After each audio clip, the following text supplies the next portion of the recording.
Hello my beautiful friends, I'm so excited to be kicking off another cozy mystery baking vlog.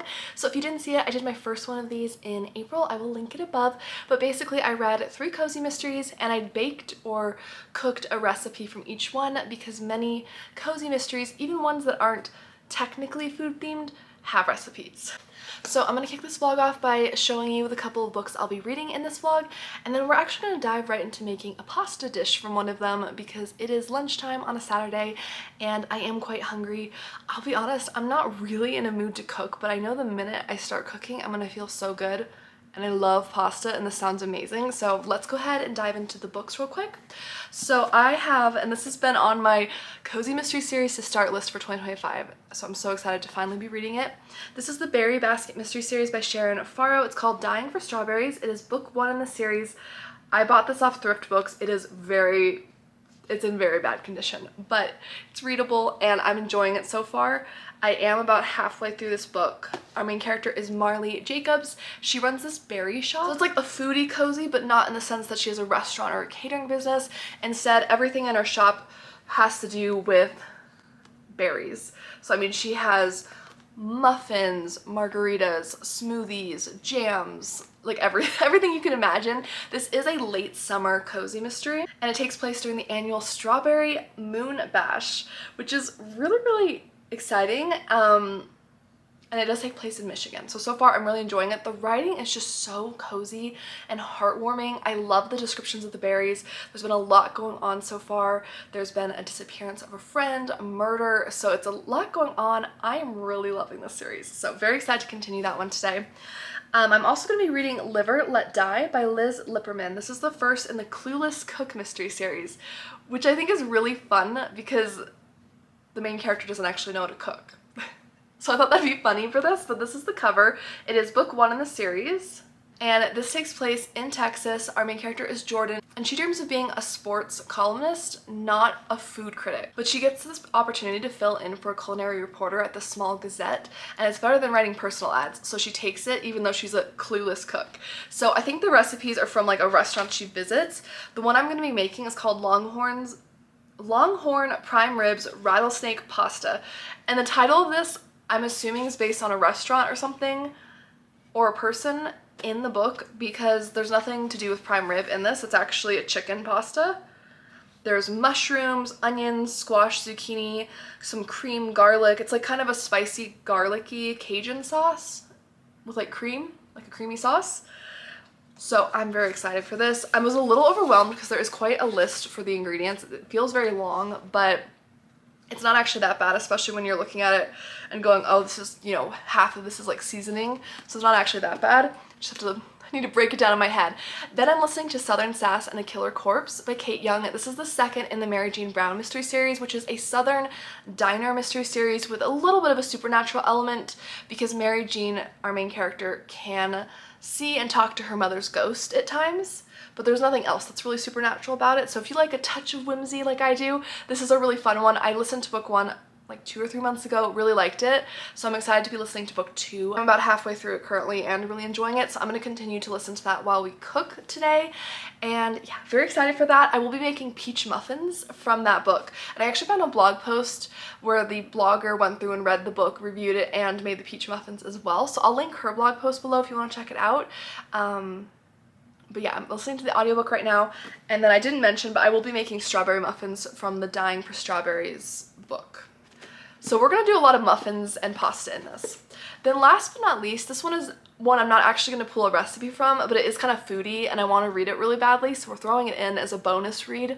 This is Whisking Up Whodunits by Eliza Floretta, a grandmother-granddaughter duo cozy mystery. The author really kindly sent this to me, and it's the first book in the series.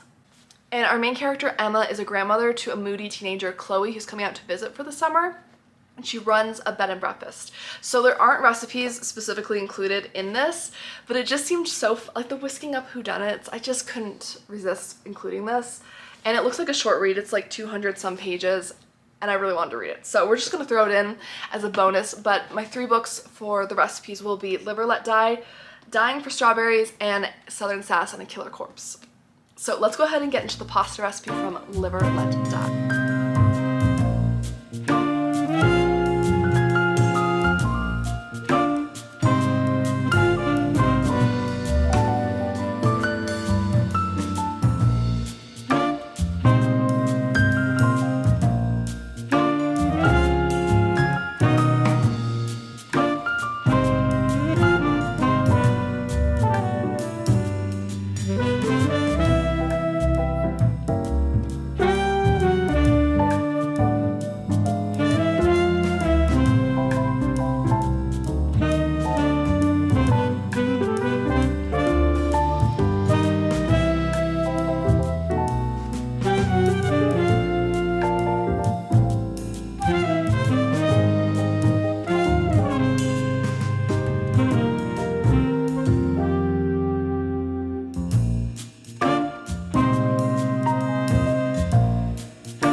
I finished Dying for Strawberries by Sharon Farrow, the first in the Berry Basket mystery series.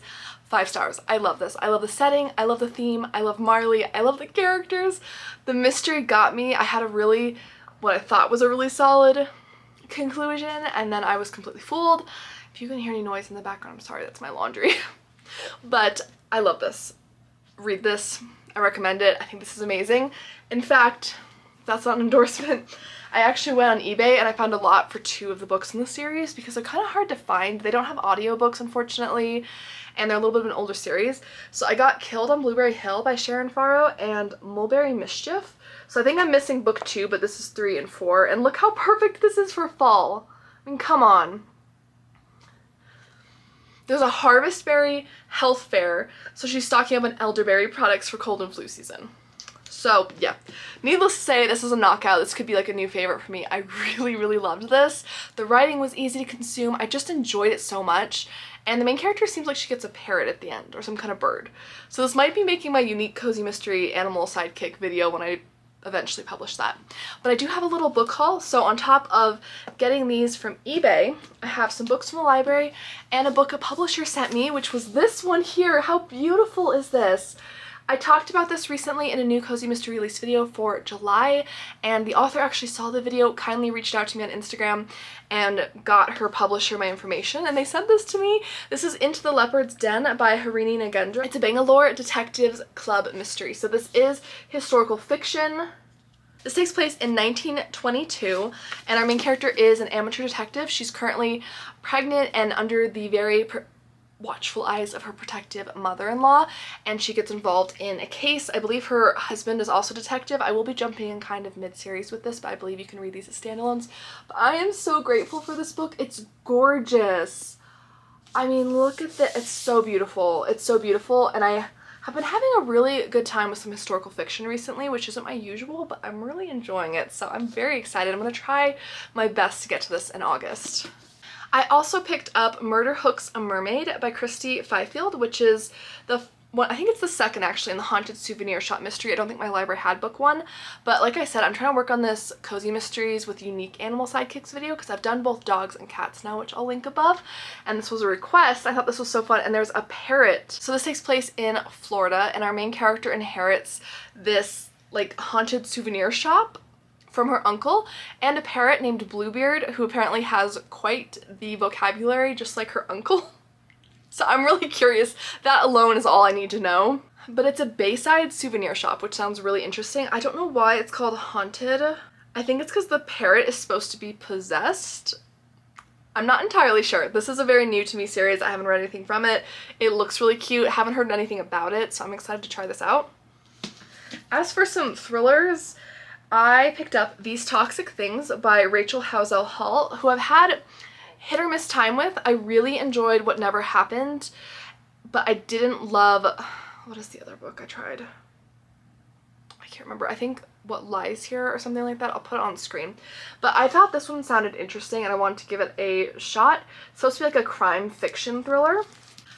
Our main character in this is Mickey Lambert, and they create digital scrapbooks for their clients with all these things that are precious to them. And one of their clients actually ends up ending their own life, and so Mickey starts to kind of finalize the digital scrapbook. I don't know if she's going to pass it to the family or what, but she starts getting threats to leave this person's past in the past. I thought that was such an interesting concept, and like I said, I feel like Rachel Housel writes some really good slow burn thrillers, so I'm curious. I'm trying to find my next favorite from her, so this is the one I'm going to give another try. Then my library hold for this finally came in, which is With a Vengeance by Riley Sager, which is Riley Sager's new release. I'm sure most of you have heard about it if you're thriller fans, and it's kind of like a Murder on the Orient Express and Then There Were None mashup, which sounds amazing to me. I've heard kind of mixed things about this, but I'm excited. I love isolated settings. I love a train setting. I love a one by one people start to die setting. So I don't really know much about this. I want to leave it that way. I'm very excited to read this though. The other one I'm very excited to read that I've had so many of you recommend to me as your favorite Peter Swanson is The Kind Worth Killing. And I picked this up from my library. I'm so excited because I've had one miss from Peter Swanson, but mostly hits, and this is the one I've heard the most amazing things about, so I'm very excited to dive into this. So this is supposed to kind of have strangers on the train vibes. We have this man and woman named Lily who meet, I think, on a plane, and they start to play this game where they kind of reveal little secrets to each other, and it keeps getting darker and darker, and he kind of jokes that he would like to off his wife because he found out about a week ago that she was being unfaithful to him, and I think their marriage is stale, and just, I don't know, he kind of jokes, but then Lily is like, you know what, I'll help you. What harm is it if a few bad apples get pushed off this earth faster? And they form this unlikely bond and go in on this, and I am so fascinated. I have read some really great thrillers with a concept where two people either like swap murder targets or something. I find that to be so crazy and fascinating, and so many of you have raved about this to me, so I'm really excited. Then last but not least, I picked up Blood Sugar by Sasha Rothschild. So this is actually about a serial killer, and it's a debut, and it says she's accused of 4 murders, but she's only guilty of 3. And I think this is about a serial killer who has killed multiple times before, but they're being accused of a murder they didn't actually commit, and they're trying to get out of it. What a fascinating concept, and this cover is so fun. So anyways, those are the books I grabbed. I am so excited to continue this Berry Basket mystery series. Oh my goodness. I think I'll probably just end up skipping into book 3. I mean, I don't have book 2. My library doesn't have these, but I think I'll be okay. And these are the only ones I found in a lot, because sometimes you can get a good deal on eBay if you buy cozies in a lot, I found. So I've been trying to do that as much as I can, because I do buy books used typically. So I'm very excited to have gotten both of these for the price of like one new with shipping for both of these. And they're both in, I mean, the binding's a little beat up, but they're both in really good condition otherwise, so I'm super excited and grateful I found those. This one, I cannot wait. I have to read this in September or October. It just looks so perfect. So, very excited.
so let's do a quick reading update for this vlog. I did finish Southern Sass and a Crispy Corpse by Kate Young.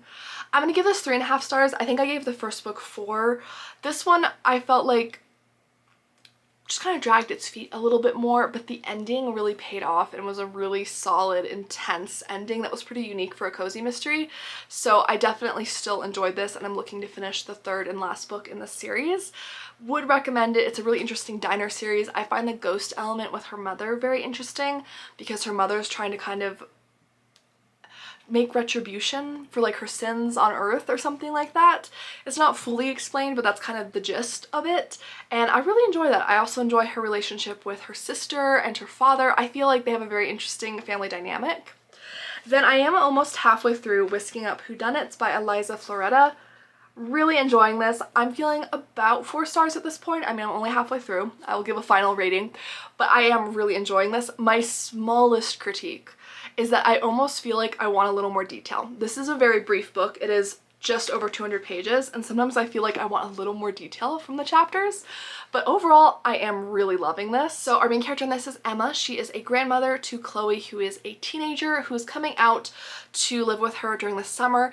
Emma and her husband run this bed and breakfast on Lake Erie, and it is so fun reading the details about the B&B. I really enjoy that. And basically her best friend's husband is found dead, and it's presumed that he did this to himself, but Emma is not convinced, and she starts to dig in to this mystery, and so does Chloe. So we have the grandmother and granddaughter duo, as the name of the series suggests, which I personally love. I love a dynamic duo. I recently did the cozy mystery tag, which I'll link above, and dynamic duos, I picked them over single sleuths. I really do love a dynamic duo, and I love it when it's people of different ages and generations where there's like a significant difference in maybe how people approach things, because you can see Chloe doing like the social media sleuthing and Emma being maybe more conventional, and I just love that. I love the heart in this. The food scenes are delicious. I love the B&B.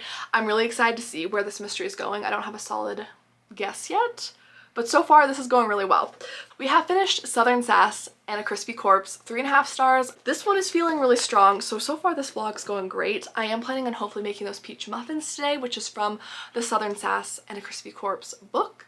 And then I do want to start The Liver Let Dead by Liz Liberman this weekend. As for the 2 recipes you guys have seen me make, the pasta was outstanding.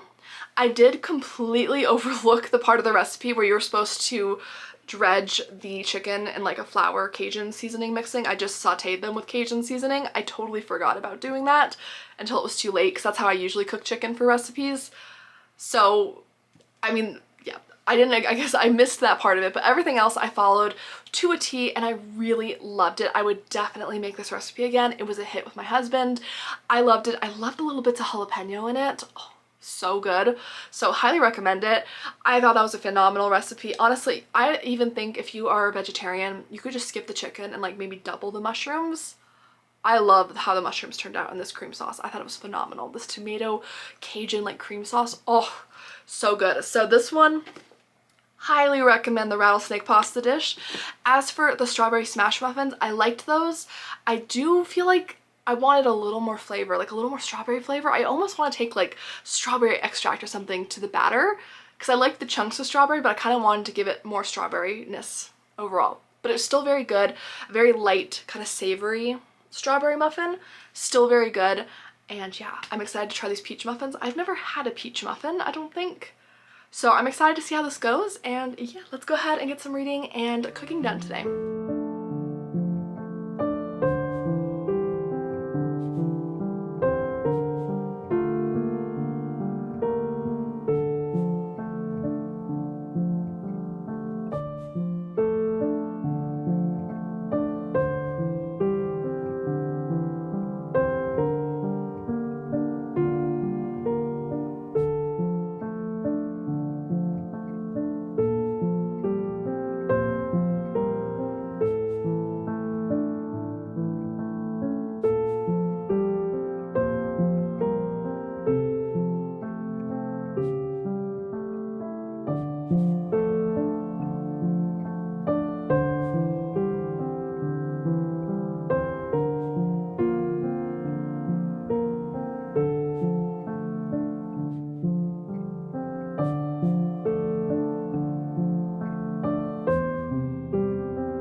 Okay, let's give it a try. It's still warm, but I think it's okay. Let's see.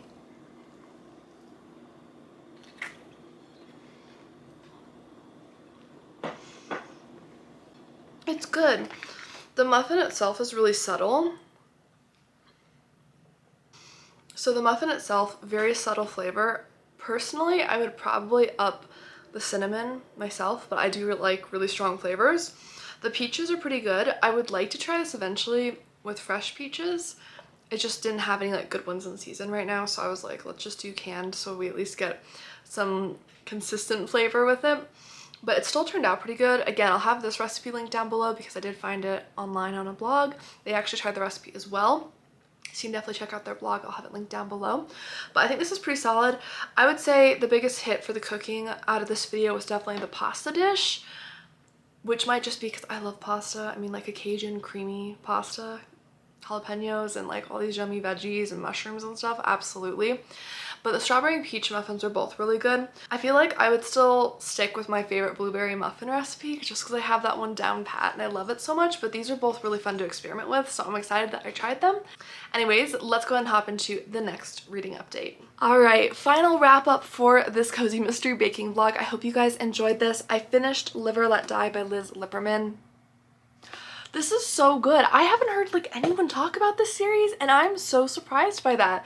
So this is the Clueless Cook mystery series and our main character in this is Jordan. She does not know how to cook at all, but she gets roped into doing this food column for her small town Texas magazine. There's so much Texas and like Southwestern flair in this, which I love. I mean, the pasta I made was literally called like a rattlesnake pasta, which was really fun for me being someone from the Southwest. No snakes were harmed in the process, of course, but this one was good. The mystery really surprised me. The motive and like how everything worked was actually really unique, I think, for a cozy. I had a really good time with it. I liked all the writing bits. What I liked though above all else is this has a really strong sense of found family. She is super close to her neighbors and they all stick up for each other. They're all very different people, but they have these like weekly kind of nights where they do like board games and like cook for each other and just get together for different events, and their community made my heart so happy. Would you guys want to see like a book recommendation video with books that have like heavy found family themes? Because this kind of made me think about doing one like that because I personally love found family, and this one has found family so heavily and I love it. I love it so much. Also, she has a goldfish pet, so if you're looking for a unique pet cozy, this one, she has a goldfish. So really, really good. I'm gonna say like a 4 stars for me. I think where this shined was its comedic timing and just some of the comedic dialogue, and then the found family elements and just the funniness with her not being able to cook and writing a food column is hysterical. There is also a fair amount of sports stuff in it because she does have a huge interest in being a sports reporter, so she's very up on sports. So if you like sports, there's some kind of fun elements with that as well. But I had a really great time with this mystery. I would love to read more. My library doesn't have any of them, which just breaks my heart. So I need to figure out how to get a hold of more of these, but I loved this. Would really recommend checking it out. And that is the end of this vlog, guys. I hope you guys enjoyed. If you are new to my channel and you haven't seen my previous Cozy Mystery baking vlog where I read 3 cozies and baked from them, I will link it above.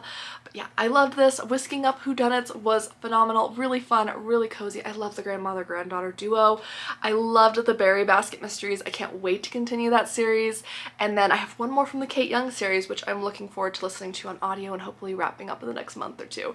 So thank you guys so much for watching, and I hope you have a wonderful day. If you enjoy cozy mysteries, cozy reading vlogs, or any type of mystery book content, I talk about that here. Thanks for watching, and I'll see you guys soon. Bye!